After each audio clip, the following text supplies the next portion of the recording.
Hi everybody and welcome back to Two in the Hand.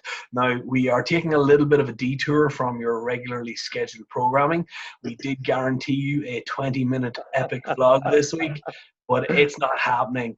The reason being I can't edit that quickly, so it's going to take me a little while to catch up there. But we thought, given your, again, incredibly positive response that we're very, very grateful for, we would try and push out a little bit more content before that, and give you something of an update on our most recent birding as well. So in that regard, I suppose I kind of have to hand it over to the young fella there, the honey trap McCluskey. I hate to say it, but he has climbed the leaderboard just a little bit more. The gap gets even wider. The gap, 31 birds he's ahead of me now. And I suppose it's only right he tell you about it. On you go. Peter, slow down that gin, will you? Slow down in the gin. We don't need you breaking into song before the end of this one as well. Calm yourself. Go, McCluskey. So I'm not gonna say too much about it because the vlog is next week. But the story basically was that myself and Jer did arrive on Galley, and the next day was looking very good. We arrived out and big shears were passing straight away, so there was Corys and great shears piling through. Probably saw approximately about 100 of each that whole day, and about 25-1 Aidan Kelly shouted Fia's petrol, and unfortunately it was well out, like it was the distant line of Manxies, but I got on it fairly quick, and I finally got my Fia's petrol, which was a big relief. So, so for a bit of context for the fan, you've missed them before. You've been on headlands before, and they've passed. Yeah, I missed one on Gallyhead in 2017 because I completely bottled it. So. And you did say last week, Brian, it was the one board you were looking for on this trip. So I put my feet up for the rest of the week. yeah. Fair play. I have to say, congrats for getting it. So tell us about the types of view you had. It was poor. How long did you see it for, Brian? Probably about 20 seconds in total. In total, right? So that's not too bad. And in terms of the detail of the view, what would you say? It's just I'm not being mean, but I was talking to a couple of other lads that were there. I'll not name names, but Stephen King says that he saw the same bird you wouldn't ticket because he's got morals. So I just want to say that possibly you're not taking the whole list thing as seriously as you should be. If you want to just throw whatever you can on your list, then I suppose anybody can do it. But if you're gentlemanly pursuit and all that, maybe you'd want to examine your conscience, Brian, and maybe drop yourself. John, you bitter bastard. I think actually you should take 2 birds off your list in penance for putting one on that you really shouldn't have on. No. What else? That stonking red bill on the Caspian turn. Take that off as well. Yeah, why not?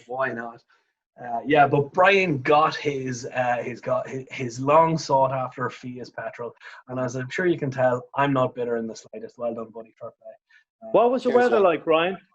It was bloody chronic. It was myself and Jer stayed in the camper overnight down there, and there was several times I thought it was going to blow over. It was really, really rough. So what you're saying is the camper was shaking for different to normal reasons.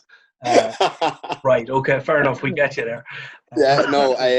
It was there was a red wind or weather warning, and that it just looked really good for sea watching. So It was fun. It was fun. Yeah, it was very. Did you perhaps see any other birds that were pretty cool? On Galley that day we saw loads of cories, loads of grey cheers, a couple of Pomeranian skuas. Well. Yeah, good views. Yeah. Video footage will follow in the next week's vlog. Brian, Galley seems to be the best place for cory shearwater in the country, doesn't it? Yeah, and I don't even know why. Like, maybe it's because they're just possibly they seem to kind of gather around like the sillies and that. Sillies are in England, aren't they? Yeah, the Isles of Scilly. Yeah. Here's one for you, and it's probably an obvious enough one, but have scopolies passed Galley and been misidentified as? What do you think? You could say that, but every close cories that I got shots of was obviously a cories. You could see the kind of extensive dark on the primaries. So everyone that I was able to check was definitely cories. And plus, I don't know how you'd need really good shots to claim a definite scopolies. So I think that's a matter of time, man. I haven't read up on it. I think that's one that we might. But you see even off the Isles of Scilly the other day, there was what could look like a scopolies, but it was, I think it just went down as a cories. They had the white fringing up the primaries. So but even still, the primary pattern didn't match scopolies completely. So sea watching, it's a dark art, Brian. It is, yeah. Yeah, so I don't know. It's. I'd say you definitely would get a candidate scopolies, but whether you'd nail one, I don't know. Mm-hmm. So, same goes for short-tailed and yelcoons and things like that. But I think the first one of those is going to be from a pelagic, the first confirmed. Probably.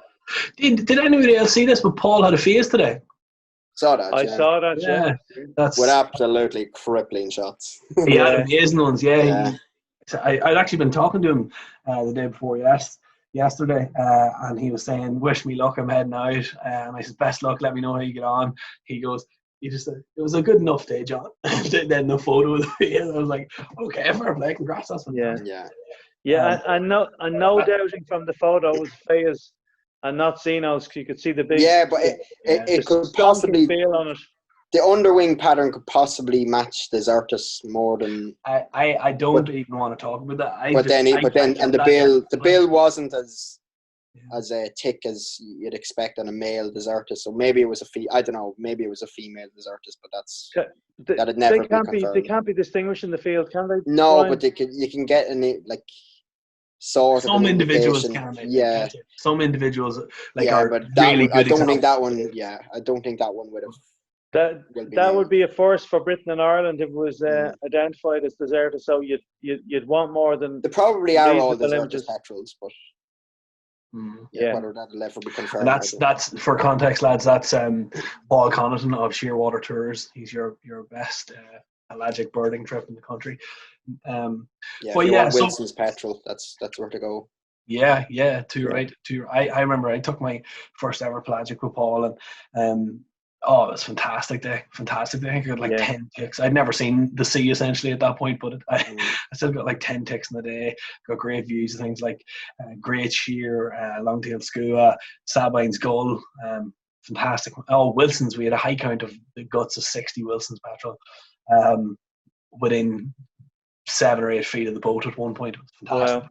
Wow. So really highly recommend Paul there. So I would. When we're on the subject of interesting seabirds, do you want to maybe shift the conversation to a sadder note or a sadder tone and talk about Balearic? Yeah. I mean, is that something you saw a couple of Balearic shearwaters, Brian, did you? In the course of 10 days, we saw 3. So. Well, I mean, I was doing a little bit of research the last few days, and Balearic shearwater, they've fallen off a cliff in terms of numbers. I don't know if you have a slide there, John. I just checked Irish Birding, which would be the site that most bird watchers would use to kind of upload their sightings. And in 2000 and 2010, I think there were 250 birds recorded in the course of the autumn. And there was a flock, in fact, of 41 seen off Wexford by, I think it was Noel Keogh. This year so far, I think there's only been 12 birds seen in Ireland, and the maximum that's been seen in a day is 2.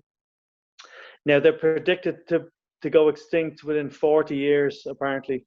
There's kind of a sad history with seabirds, really, in the North Atlantic. It's not just the Mediterranean shearwaters. I mean, Balearic shearwaters are closely related to Manx shearwater and Yell Cooin as well. But there were another couple of species that went extinct in the last couple of thousand years. So there was lava shearwater and dune shearwater. They were species that were on the Canaries, and also I think some of them were found on the Portuguese coast. But when humans started to inhabit the islands, they started collecting them for food and they wiped them out. And in fact, you were just talking about Phaeus petrel. Bones of Phaeus petrel have been found as far north of Scotland. So they probably used to nest on the western and the northern isles. So if you could imagine, if you had a swaroscope 1,000 years ago and you were on the bridges of Ross, you would have been looking through flocks of Phaeus petrel for Xenos or possibly even Bermuda petrel, because Bermuda is one of the rarest petrels in the North Atlantic. I think there's only 300 left. They nest on Bermuda, just on some of the islands off it. But then again, because of human encroachment, introduced cats and rats, the number went from 1 million birds down to just 300 birds, only 300 at the moment. So those birds, I think there was one recorded a couple of years ago off Ireland, a good few miles off the coast.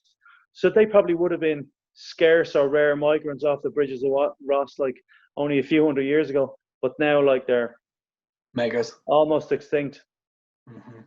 It's crazy. It's really is crazy the impact that we can have on our environment. There's a great book called Rat Island, I believe. I can't think of the author; it escapes me at present. But it talks about New Zealand and the impact that settlers have had on the bird life and actually the mammal life there as well, going back maybe 100 years on just decimated populations, and basically boils down to the fact that we as humans introduced rats, and then subsequent predators to control rats, and then subsequent predators to control the rat controllers. But the result was just extinction on a large scale. Shearwaters and storm petrels face a particular problem because they're predated, I think, normally by large gulls. So the way they kind of get around that is they approach their nest entrances. They nest on land. They spend most of their time at sea, but they have to come to land to nest. So they come in the dead of night and they nest in burrows. So that obviously worked for millennia, because seagulls were asleep at night time. But in islands like where the Balearic shearwater nest, there's a lot of tourism. So they're building hotels in towns close to the cliffs where people want to be to visit the beaches. And there's a lot of light pollution. So the lights are on, 24 hours a day. And if anyone's been to a town in Ireland or England, you'll see at nighttime the seagulls are active, because once the lights are on, the birds can still feed and forage. So what's happening is these birds, the Balearic shearwaters, are coming to their nest sites at night. The light pollution is attracting the gulls. The gulls are attacking, killing the birds, and also introduced cats and rats are attracted to the towns. They're getting up into the nesting burrows, and they're just decimating populations. But it's been a problem with seabirds all across the North Atlantic. It's even a problem with Manx shearwaters. They're in decline. Storm petrels, they all nest on these tiny islands because there's very few places don't have predators now. It's actually quite sad, very, very sad. Do we reckon then in our lifetime the Balearic will be gone? I'd say so, yeah. Yeah, well, unless something's done. They're given extinction at 40 years. They'll be completely extinct. Now, if you look at Ireland, this year there's been 12 so far. Now, there are a few often turn up in September, so you might end up with maybe 25 or 30 birds at the most this year. But the way the population is declining, so 250 birds 10 years ago were seen in Ireland, 30 birds. You'd imagine that in another 10 years, you might be talking about 1 or 2 a year. So in fact, in 10 years' time, probably Phaeus petrel will be more common than Balearic shearwater off the headlands. So, when we're talking about our grandparents might talk to us about corncrakes being common in their time, and now we don't hear them at all. We'll be telling our grandkids about the time we saw Balearic shearwater, and they'll be gone. That is really sad. Come here, just a quick question. They're saying they're predicting them to be like extinct in 40 years, so they're saying the last couple of them will die off. But will there be a point before that where they're, I suppose, functionally extinct, as in the surviving kind of members of the species are gone past breeding age, or will that happen? Or am I just idly spitballing irrelevantly here? Yeah, no, they're quite long-lived. So Manx shearwater, I think, live into their 50s. Oh. So you'll probably get birds that are still living, but the population will be functionally extinct because, birds will have stopped laying eggs. I'm not sure when they stop, but effectively the population's, on the way to being functionally extinct, because if they're not producing enough chicks to replace the adults, which they're not, clearly, there's not, and it's just so sad because it's a problem. It's worldwide, but we don't seem to be able to address these problems with decline in species. We can do it. They've stopped. They've done some work with the Bermuda petrel, and I think that population went down to about 18 pairs at one stage. Now it's up to 300, but it's almost like these populations are on life support, and they can't support now without human intervention. So if you take, let's say, I don't know, wherever they're nesting, but if you took civil war in one of these countries, or a lack of funding to help them, if funding was cut, any of these species could just vanish overnight. That is incredibly sad. Incredibly sad. Have any of you heard of any kind of initiatives of that type to try and intervene, try and save them? I'm sure there'd be funding available for that piece of research or that initiative. I'm sure they are working on the Balearic shearwater, but I don't know of any. They're leaving it a bit late. Yeah, that's what I mean. Yeah. That's what I mean. Like it's like corncrake here, they left it till there was only a couple of hundred birds left, and then they intervened. And now it costs, I'm not sure how much money, but they spend a fortune every year trying to save the corncrake from extinction. But in effect, it's functionally extinct. It can't survive across the country. It only survives on islands and some remote parts of the west. If the incentives were cut tomorrow, if the government stopped giving grants for them, they'd be gone in a few years. But Peter, unfortunately, and this is taking us down a really, really negative road, but I'd imagine the same could be said of things like curlew, eventually of like lapwing as well. Absolutely. I think our breeding leaders are in serious trouble. I remember a few years ago there was the Irish Bird Network was like a network of emails before sort of the internet kind of took off, and we had all these websites. We used to communicate through the Irish Bird Network. It was an email kind of subscription service, and I remember back in I think it was the 90s, someone remarked, "Has anyone seen corn bunting lately?" And somebody else said, "Oh no, I haven't seen one this year." And a few lads went out to the few locations that they had been seeing. I think Belmullet was the last location they were seeing. Couldn't find any. They were extinct. And it was only literally someone had emailed to say, "God, I haven't seen one of these in a while." And lads went out looking. They were gone. That's it. Extinct from the country. Never to return. I'm going to go on record and just say this as bluntly as I can. That is a fucking disgrace. Yeah, absolutely. That's a shocking disgrace. I'm gutted about that. Yeah. But on look, a positive, before you get onto a positive note, corncrake is going down the same route. Curlew was going down the same route. Mm-hmm. Irish twite are going down the same route. I mean, it really is. It's a crying shame. Yeah, and I think I bet all those people that tuned in for a joyful hour of entertainment are delighted they clicked into this. Will we sign off? Half the nation's bird watchers go and shoot themselves. No. On a positive note, some good news regarding the curlew coming out of Monaghan. was that this year we have pretty much increased our population of curlew by a third. We've had 3 chicks reared and fledged in one this year, so we've got the grand total of about 9 birds, which I'm incredibly happy about because Fair play to you. yeah, well, look, I had very little to do with it, but those birds, I found them and reported them to the National Parks and Wildlife about 5 years ago now at this point, so I'm pretty happy about that. But there's not that pair that bred, but there's an awful lot of work going on behind the scenes that I obviously don't Look, you have to be positive. I mean, I know I was doom and gloom there about the few species, but like on a positive note, as you say, little tern is a species that's been significantly helped by human intervention. So, for instance, Birdwatch Ireland set up the project at Kilcool. I was involved in setting up the Loud Nature Trust, and we did some conservation work. I know you've been involved in that too, John.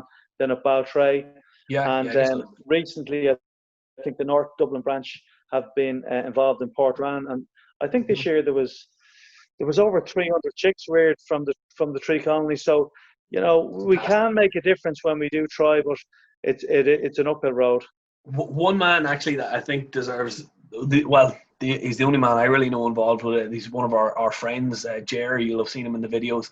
Jer did a tremendous amount of volunteer work this year out at Baltray there. He was there all night, 3 to 4 nights a week, trying to deter predators from Baltray, and he did a fantastic job.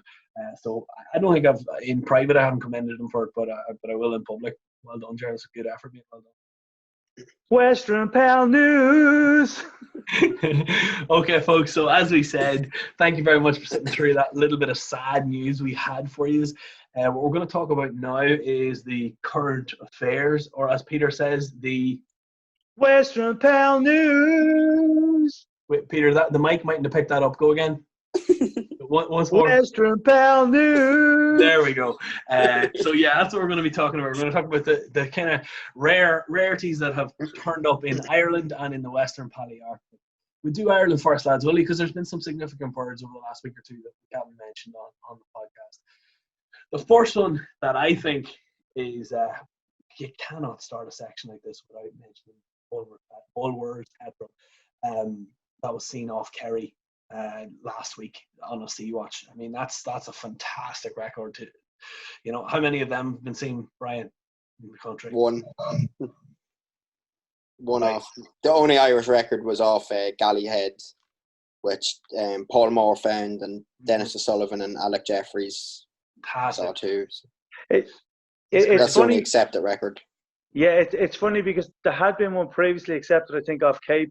A long time ago, 1970 or something. And it was taken off the Irish list, and it was only shortly after it was taken off the Irish list the lads found one on was it Galley Head? Galley, yeah. I think it was the first. It was the 1st of August, 2013, or something. So this one is the first. It's been a great week for sea watching because the sea watching was really good in Spain as well, wasn't it, Brian? Yeah, there's a sea watching location in northwest Spain, and today and yesterday they had Barolo Shearwater, or the Spanish singer Barolo. they've had a couple of Brian, what do they look like? What do those Barolo Shearwaters look like? Oh, hello boy. Yeah, fair enough. That's painted by Rob Vaughan. Who painted it, Brian? Rob Vaughan. Oh, very good. Nice plug for the mate there. I like that. You could have said it a bit more enthusiastically, but anyway, all right. Who painted it? Rob Vaughan. But anyway, let's keep going. So tell us more about your Spanish news.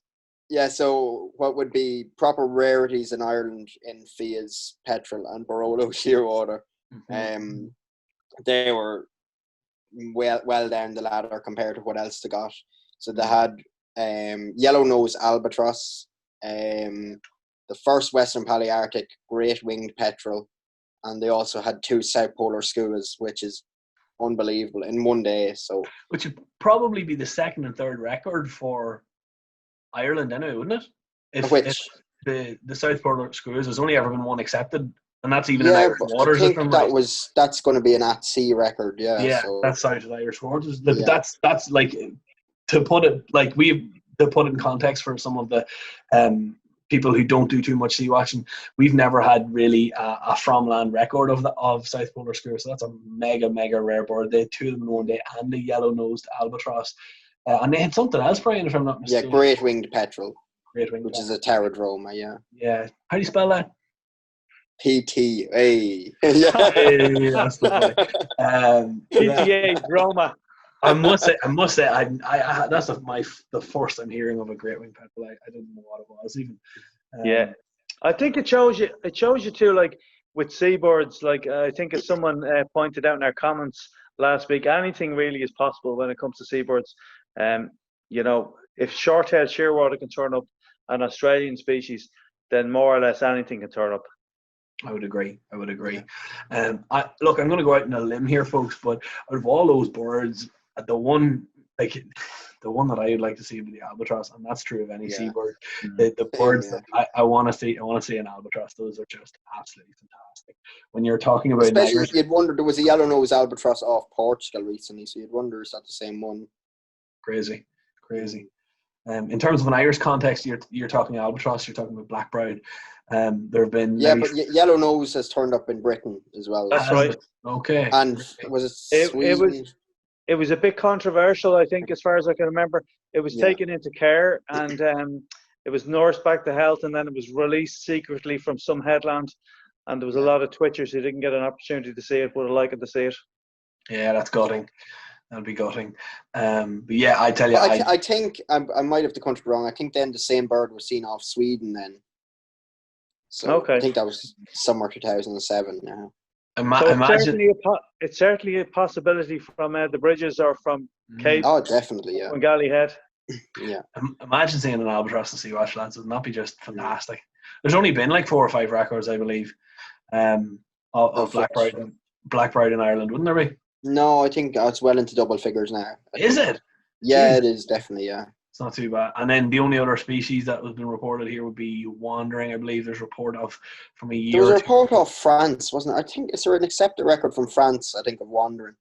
No, or maybe that was binned. I can't remember. I'm not too sure, but there was definitely a report from Cork as well, from a whale watching trip. The skipper described a wandering albatross. Oh yeah, I remember that.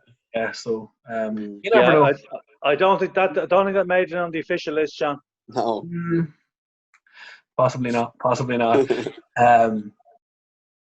Yeah, we leave that there.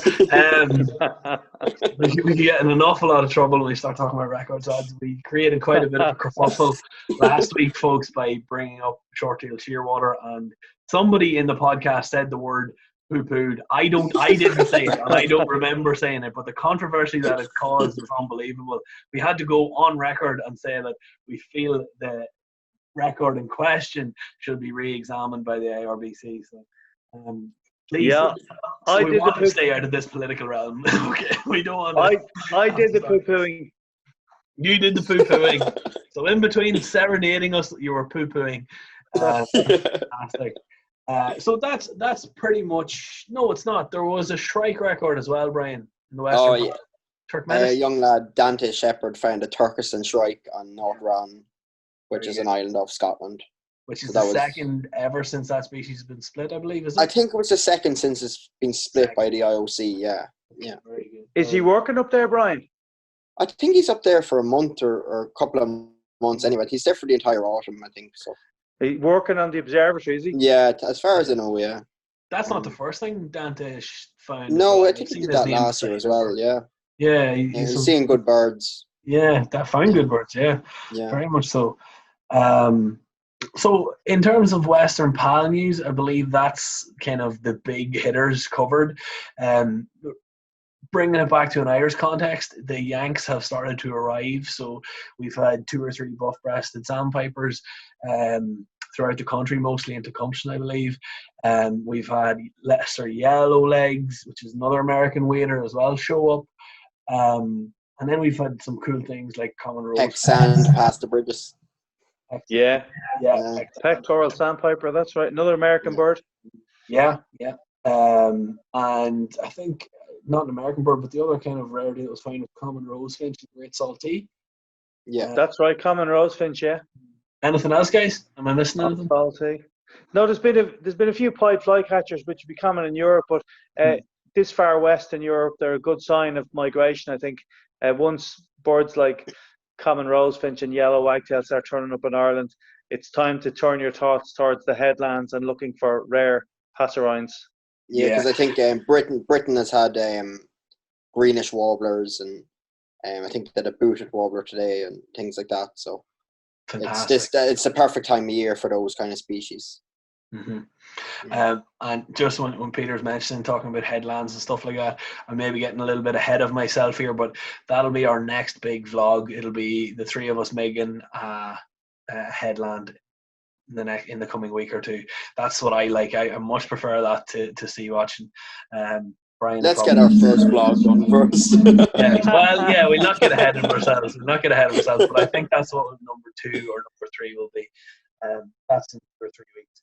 Before that, Brian, you and the other spunk birders are heading to Tecumseh, I believe, or is. Yeah, I am myself, Cahill, Fork, and Keane Cardiff, and Joe Proudfoot. Yes, and you call yourself the Spunk Birders, I believe, to emphasise the S and not infringe on any trademarked Twitter handles or websites for any liability at all. So yes, emphasise the S, okay? Yeah. But these are going over to do what? We're going to go to Tecumseh for a couple of days, and try to find as many American waders as we can. So that's fantastic, and I think hopefully it's a great time of year to be going to Tecumseh, Brian. September. September's definitely the best month. The last couple of years, it started off myself and Keane went the first year, and then Cahill Forkin and Joe Proudfoot joined us then, and we've seen and found some great American waders. So, I think in over 2 years we've either seen birds which were already there or found. We've had American golden plover, buff-breasted sandpiper, semi-palmated sandpiper, numerous pecks, almost double figures a peck. What else have we had? We've seen great white egret and things like that. So it's been really good. Very good. And Peter and I might take a run down some weekend to join you, will we? What do you think, Peter? Yeah, I know I'm in contact with Jer, so the camper's been taken out of the lamper and the camper. Yeah. And we might be joining you down there, Brian, for a day or two, so we'll look forward to that. Yeah. We'll try to get out before us. Yeah, of course. Well, you guys usually sleep into about 11 anyway, so we'll see what happens. Okay, folks, look, I think we're going to end it there. This has been very much an impromptu episode. We just tried to fill the gap between episode 2 and our upcoming vlog, and we hope we've done so in an informative, if somewhat negative, but hopefully entertaining manner. So we hope you enjoyed that, folks. Take care, and until next time, stay classy.